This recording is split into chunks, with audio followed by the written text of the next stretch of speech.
So violence and Lancer, why we still fight. As you read about Union and its history, you likely noticed some hedging in the language we've used to explain most core concepts, conceits, and realities, usually most often and so on. This hedging marks the gaps in the young golden age, the places where the galaxy doesn't conform to Union's utopian pillars, either through ignorance or rejection. In 5016U, humanity is still plagued by war and oppression at the fringes of core space, no matter how hard Union and its proxies work. Third Commission's mission is a titanic undertaking to lift all of humanity into a post-capital, post-scarcity golden age. It's a project that is always practiced, never complete. Even the wildest of gardens must be maintained if it is to be a garden. The consequences of the wars that founded Union, to say nothing of the revolution that founded the Third Committee, continue to ripple out from cradle. Time, distance, both make the project run perpetually in the process of implementation.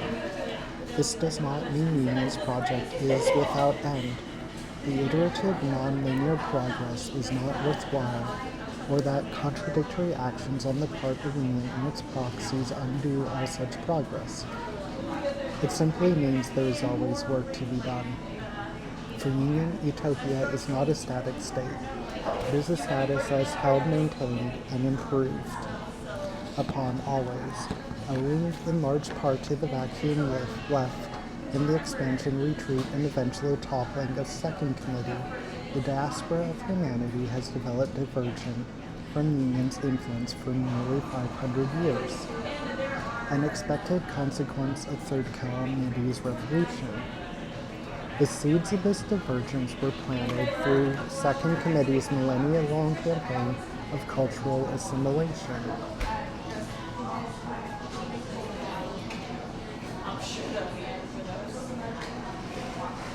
Territorial expansion and attempts to organize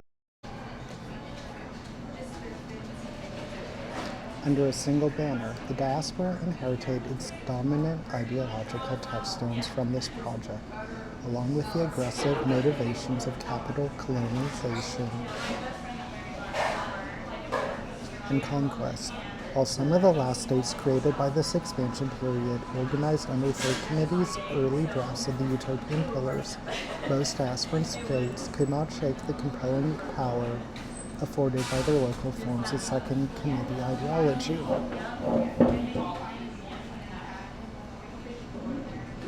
The Second Committee had no interest in such education, as its primary concern was building a united humanity in their image, not simply a united humanity. In the present day, diasporan states exhibit a wide range of governing bodies.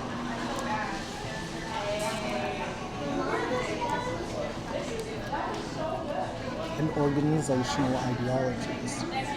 At the most progressive end of the spectrum, the process of integrating into Third Committee's Union is a copacetic one, defined by transition, diplomacy, and shared understanding. For these states, Union's arrival is greeted with celebration, and integration into the whole of humanity is a welcome event. A broadening of horizons beyond what had once been thought to be the limits of human potential. In some cases, integration is unwelcome. This is when, as a last resort, conflict occurs, when resistant or outright hostile states respond to Union's representatives with direct violence or respond violently to internal indigenous states or factions that are receptive to Union. Only then does Union initiate an escalating proportional program of direct action.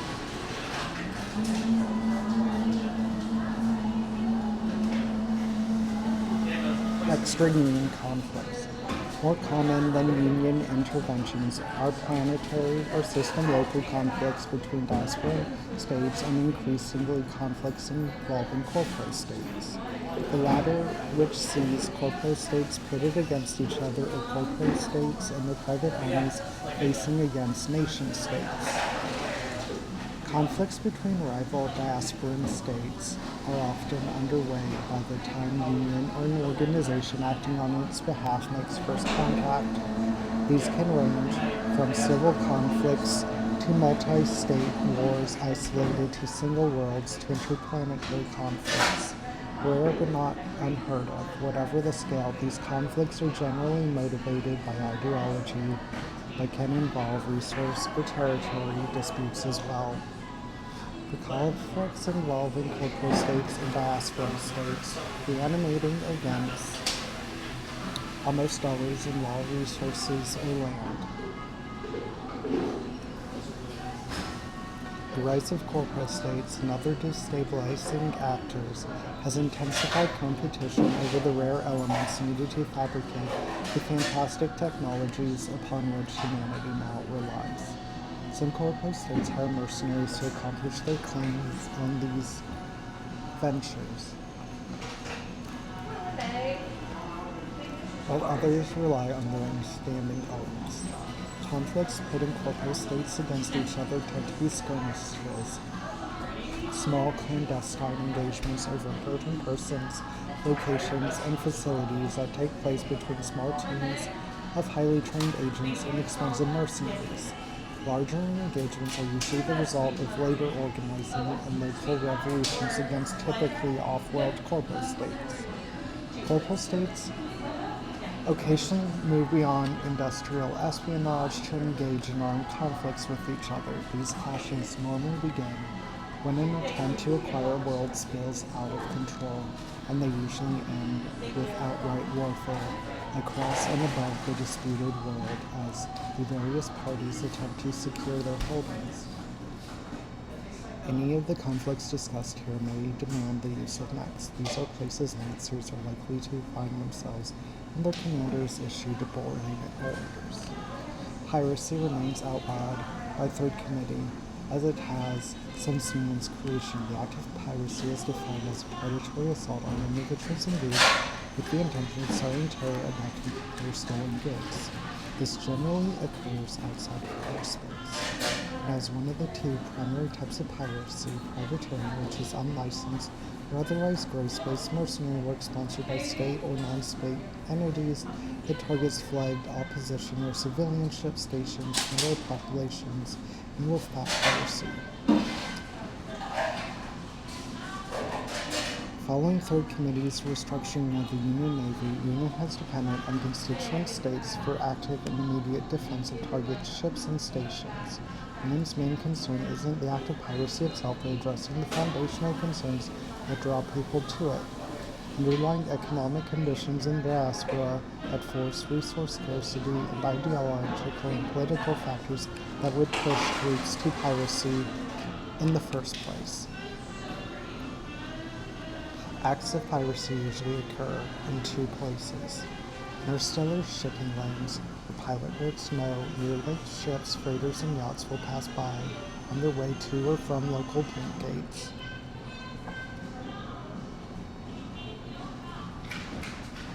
And in low to medium orbit around distal worlds, where shuttles and corvettes can be caught as they transport goods and people from the surface to waiting ships or stations.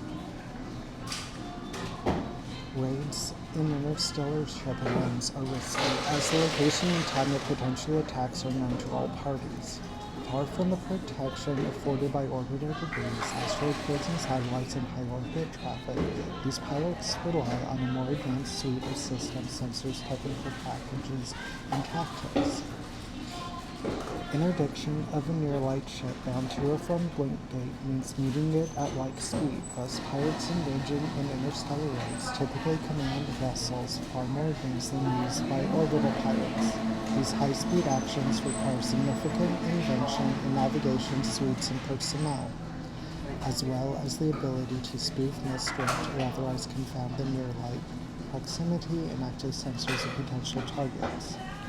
in addition to power output and navigational systems sufficient to match their targets. Pirates attempting interdictions typically mount weapons that emphasize accuracy and precision. Their payout is only worthwhile if the goods, vessels, or people they're attempting to steal are intact and functional, or could be made so with minimal repairs. Engagements happen fast and with little warning. The mil-spec technology is used to spoof signals, misdirect sensors, and seal ships easily overwhelm the sensors of civilian and merchant ships. Often the first warning a ship receives of an impending attack is when its impact sensor issues a proximity or likely trajectory alert. This alert signifies incoming fire targeting sensitive locations, drives, life support subsystems, crew quarters, and weapon magazines or batteries. This first volley almost always uses precision weapons designed to pierce bulkheads and fragment on contact with oxygen. Soft target killers reliant on shrapnel and combustion or massive systemic attacks meant to cripple ships or take priority administrative control. Once the target has been disabled or its speed matched, preventing the need for dangerous maneuvers while approaching light speed, then attackers assume direct control physically or electronically.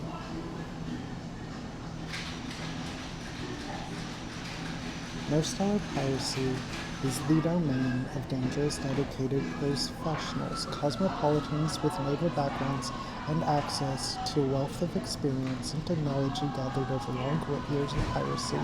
Interstellar pirates are rare, given the experience and tech required for interstellar travel and piracy.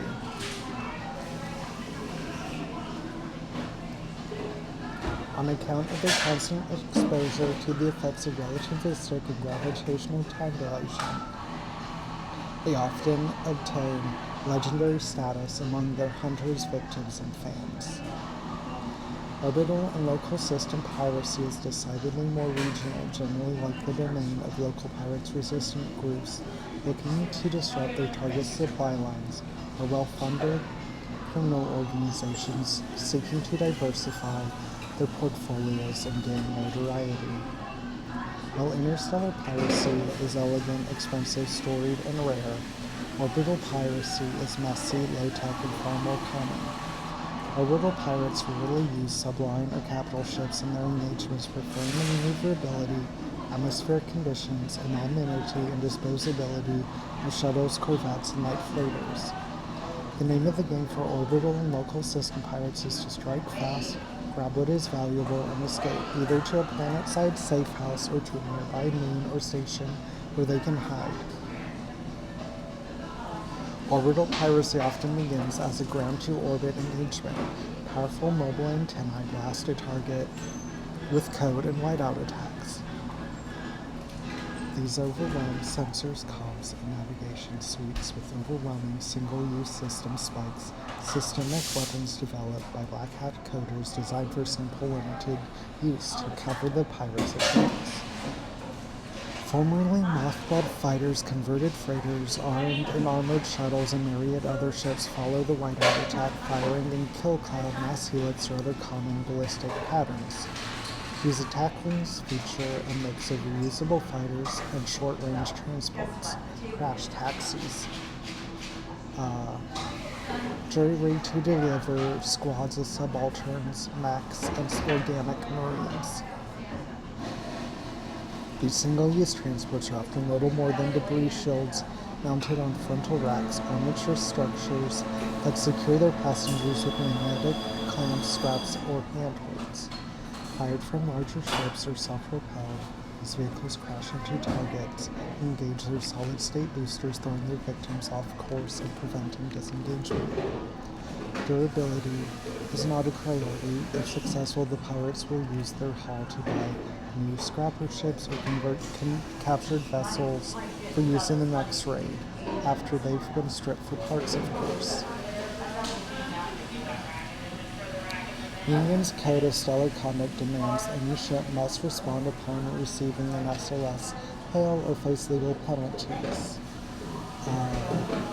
After initial responses, follow-up typically falls to proximal spaceflight capable states and union entities, including pirates in your campaign may be. Space combat. Space combat involves whole fleets are incredibly rare as the sheer scale of industry and organization needed to field proper fleets is only found among a handful of states and entities. When it does happen, it is elegant at a distance and brutal up close. Against the stark black of deep space, long silhouettes drift in titan gyres, maneuvering to dodge torpedoes and kinetic kill clouds tens of thousands kilometers distant. Energy beams streak across the void, invisible to the naked eye and shimmering only where they impact their target. To an observer, this combat between fleets of line is silent, sterile. Lone capital ships appear to spin thousands of kilometers apart, closing slowly as their orbits align. Clouds of glittering metal, chaff, and slag boom into the darkness, catching the light of distant stars. The blue torches of torpedoes trace silent, fading lines in the night, escorted by teardrop fighters and targeted debris. For those engaged, there is no elegance, no grace. There's just the one persistent horror of space combat. Days before crews can even see their opponents on raw optics, the first torpedoes, kill clouds, speaker shrouds, and subaltern kinetics have already been launched. The moment sensors pick up a distant foe, pilots, officers, and crew members are roused from stasis in order to begin preparations. Massive single-use kinetic energy weapons begin their acceleration cycles, spooling up for the perfect shots. At that point, the flagship NHP executive offer comes online, paired with the commanding officer, but given free rein to partition and duplicate themselves to sub-sentient objectives to better utilize the coordinate. All of their ship systems. Tactical command for the fleet is given to the flagship NHP, while strategic and kill command remain the purview of individual commanding officers. The NHP's root ship and the fleet carrier group construct a virtual war room, a fleet legion networking into a hybrid to ensure total integration over the battle space. All commanding officers are party to the information and recommendations that issue from the fleet legion. And tactical feeds are distributed to their subordinates on a need-to-know basis, in accordance with their rank and tactical strategic order. First commands issued. The initial volley concerned maneuvers and ship systems, avoid incoming fire, communicate with allied ships, begin closing the unpredictability gap. Finally, all hands are ordered to prepare for combat. Crew members hustle to dock, while atmosphere equipment lock into the battle stations, push combat stamps like well loaders into the fleet's legion. Among flight decks and inside carrier blisters, alarms howl as pilots and technicians hurry to finish pre-flight checks and procedures. Techs load ordnance and payloads onto fighters and bombers, while pilots and crews prep systems, uploading the latest telemetry data, battle reports and flight plans and obstacle reports. If there are mech chassis and marines aboard, they hurry to their rangers. Then commanders and their NHPs scramble fighters, bombers, and landers, corvettes and gunboats, destroyers, cruisers, sublime ships begin attack runs. Frigates, battleships, tender ships, and carriers hold their lines and continue both systemic and kinetic countermeasures, protecting the larger ships from any projectile or vessel that gets close. At this point, the kill zone between the two fleets has been established, the shortest distance between them, which is also the area of highest projectile and lance density. The smaller batteries on the kilometers-long capital ships begin to fire. Meanwhile, their spinal guns charge. Fighters fly as escorts, tasked with defending landers, corvettes, bombers, and gunboats from other fighter wings, torpedo flights, and sublime ships. A sharp flight paths through the kill clouds and anti-ship weapons, crossing the shrinking no man's land to harass enemy capital ships and force them to deal with threats at all ranges. And the first fighter's launch will take them roughly a day to cross no man's land. Bombers and sublime ships aim to engage capital ships at a close range that their targets can't maneuver to avoid their payloads. The ships are relatively small and agile targets, deceptively dangerous units that present a very real threat to enemy capital ships that let them get too close. Landers crowded with Marines and mechs have a dangerous mission: crash into enemy ships, disembark and capture or disable them from the inside. Most soldiers involved with boarding actions will see direct combat. Many of them won't come in back assuming the unit comes back at all. By now the fleets are engaged in combat continues in a shrinking window. The unpredictability gap, the time during which MHPs and pilots can still outmaneuver their opponent, shrinks more and more quickly. Ship-to-ship combat increases in intensity as the ships of the line circle toward each other. Close, mid-range, dumb kinetic cloud weapons open up, hurling thousands of projectiles in the direction of projected enemy headings. Some short-cycle batteries open fire at this point. Their beams are terrible lines of invisible energy through the black scattering of the projectile, shielding the blade of armor of larger ships and detonating smaller ships without sufficient defenses.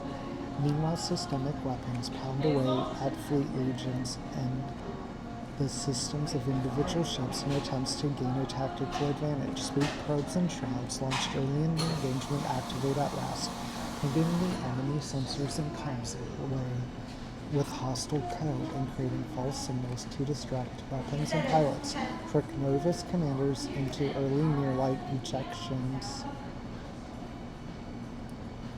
and draw enemy fire toward empty space. Subaltern kinetics inform their master systems of final trajectories and plunge towards their targets, triggering their payloads on impact or in proximity.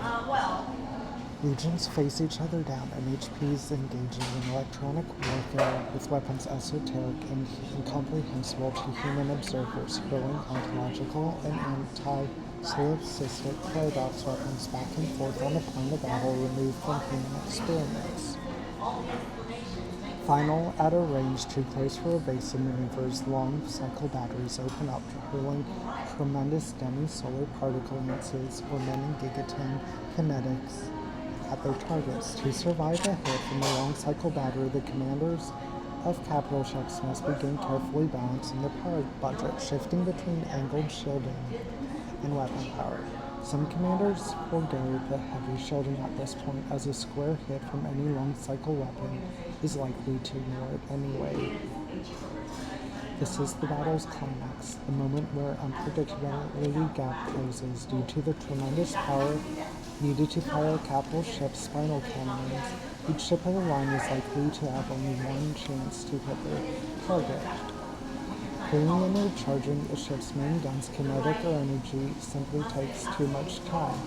The commanders of these ships know this and hold on to their single shot as long as they can. They must hit and score a clean impact, or they'll be exposed to an enemy that has all the time to take the killing blow. At the same time, fighters and sublime ships continue to buzz in angry swarms, locked in bitter ring combat with their enemy counterpart. Marines and mechs fight wage-grinding CQB and melee battles compartment to compartment, deck to deck, as they struggle to take control of the ships of which they've landed.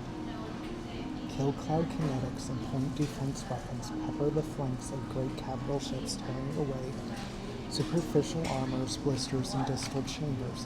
Here and there along the line, batteries score direct hits, and the battle space is flooded with a brilliant micronovae of the capital ship's cataclysmic death. In Legion space, MHPs tear out their opponent's fundamental senses of being. A battle somehow even more terrible than that occurring in subjective space.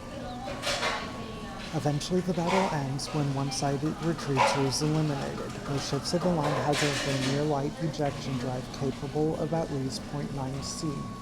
At the start of the battle, conservative, nervous, or cautious captains might begin to spool the system up so that it's hot and ready to fire in an emergency. When triggered at the order of an MHP or automatically within certain parameters, the ejection drive suddenly shunts its ship 0.9 C, hurling it along planned or randomized escape route. This expeditious retreat is dangerous, taxing both systems and personnel, but it's better than death. The remains of the battle are left to the victors. Any survivors are rounded up. Prisoners dealt with. Ships that have been scuttled or captured are boarded by skeleton crews and pointed toward friendly shipyards where they can be repurposed. Capital ships are simply too large to be punted.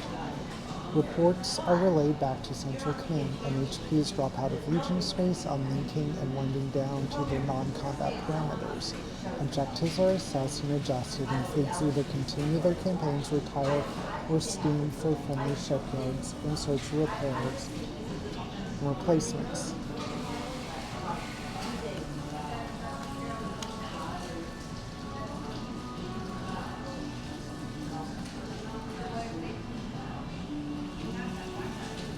The space combat has two forms: from a distance, silence up close.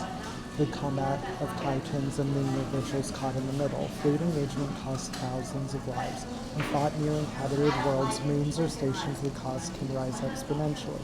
Civilian casualties number in the millions. Should core worlds be engaged, the human cost can surpass billions. Less conventional tactics such as accelerating asteroids and comets into planets can prove more costly still. Large-scale fleet combat of any type is relatively rare and terrible. It represents the breakdown of the whole sector as systemic powers bring their considerable productive and logistical capacity to bear against each other in quarrels over worlds and ideologies. The result is never cheap.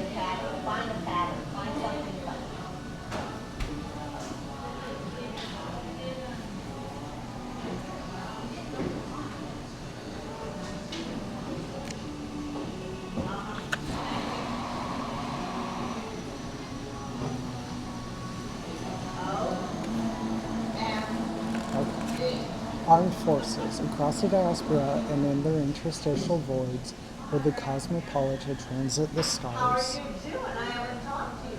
In the shadow of utopian pillars, warp rears its bloody head. The cultural and battlefield dominance of mechanized chassis can be attributed to two factors: rapid human expansion into space and the conflicts that stem from that expansion. For nearly 3,000 years, human expanded and colonized space without the benefits of the Blink Network or the OmniNet, neither of which were created until after the Deimos event. Drones and uncrewed interstellar vehicles scouted on 100-year increments fired towards distant targets, followed 100 years after arrival by mere light ships that were yet to be built, far-field teams yet to be born. During the first expansion period, First Committee's expansionist imperative demanded that humanity spread out among the stars. Old colonies and installations were waiting, ready to be reactivated. Union marked the growth of the diaspora, both as a point of civilizational pride and a necessary step for the survival of the species. Of course, humans aren't built to survive hostile worlds and harsh vacuums. Ships and stations do a fine job of protecting people from vacuum. Is not enough to simply fly over planets that need to be claimed. Recognizing this problem, Union's asteroid cartographers and far-field directors issued a call for a standardized suit able to support medium-term livability that could be used for technical, scientific, and civilian purposes in space and on alien worlds. Universally compatible, powered hardened against the elements and comfortable to wear, this hardsuit soon became an indispensable piece of hardware for anyone leaving Cradle. The first hardsuits were adaptable, featuring flourishes and specializations unique to their manufacturers and user.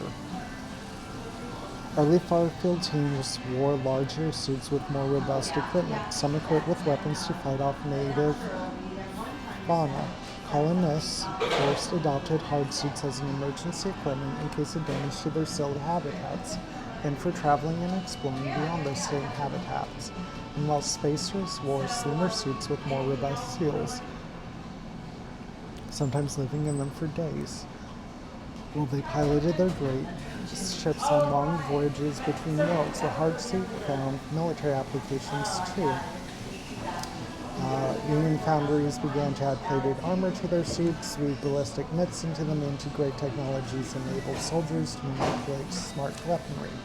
On worlds where tractor wheel vehicles proved inappropriate, larger hardsuits were built, capable of hauling cargo that would otherwise require transport trucks. In these suits, pilots occupied a cockpit, not just the suit itself, and extensive training was required to ensure they could operate it professionally. These heavy suits operated in tandem with other heavy suits and were often accompanied by drone flights. The first mechanized chassis was born from this combination of exploratory drive and the need for protection.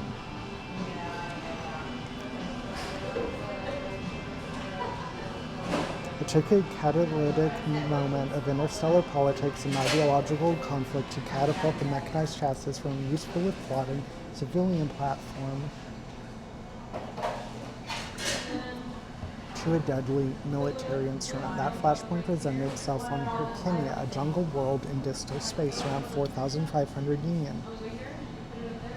It was on Hirkinia that Union exploratory forces first employed the mechanized chassis model designed and built on Rosh Shamra, the planet that soon became the homeworld of Harrison Armory, and organized mass combat on hosts hostile local forces.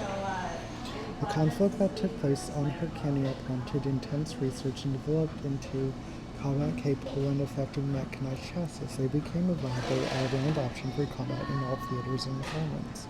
Hard terrain in zero-G and in any other transitional spaces, pilot mechanized chassis outperform and outmaneuver any other land-based attack option.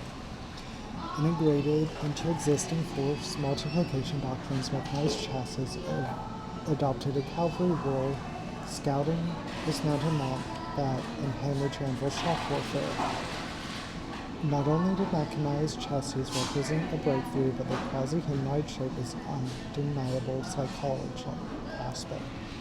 This led to the development of recognized tactically impractical to begin with building to morale.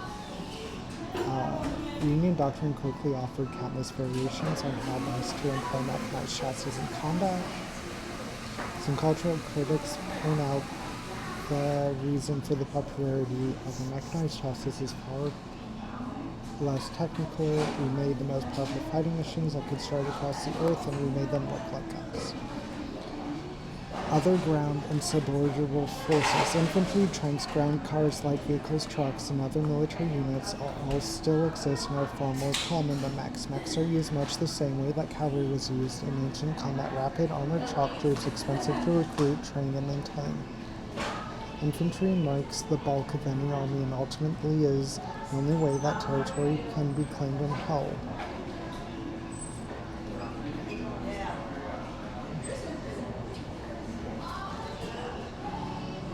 Most soldiers from developed worlds are professional fighters serving a term of service.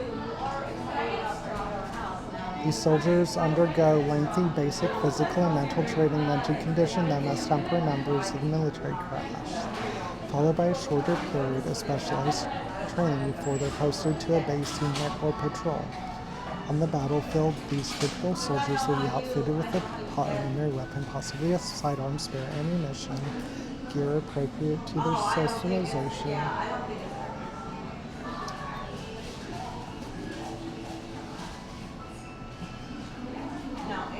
a uniform, basic personal armor. They will be assigned to a unit, given a rank, and given a directive.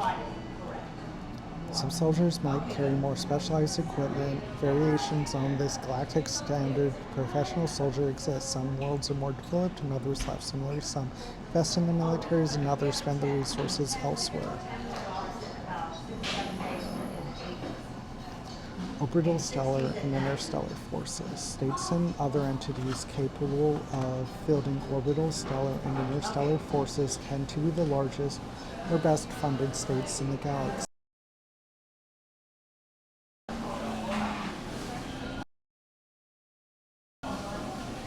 There are two stellar combat doctrines: orbital.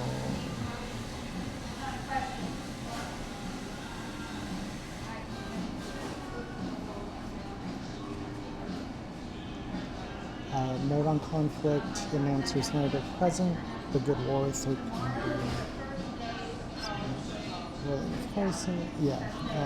this is just kind of restating what we've seen earlier. So I will be back later tonight. We'll probably do a small opening. I'm thinking MetaZoo. It'll be our first return to MetaZoo in a while.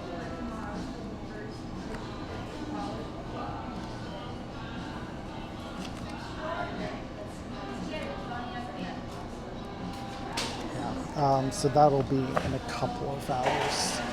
I'll see you then.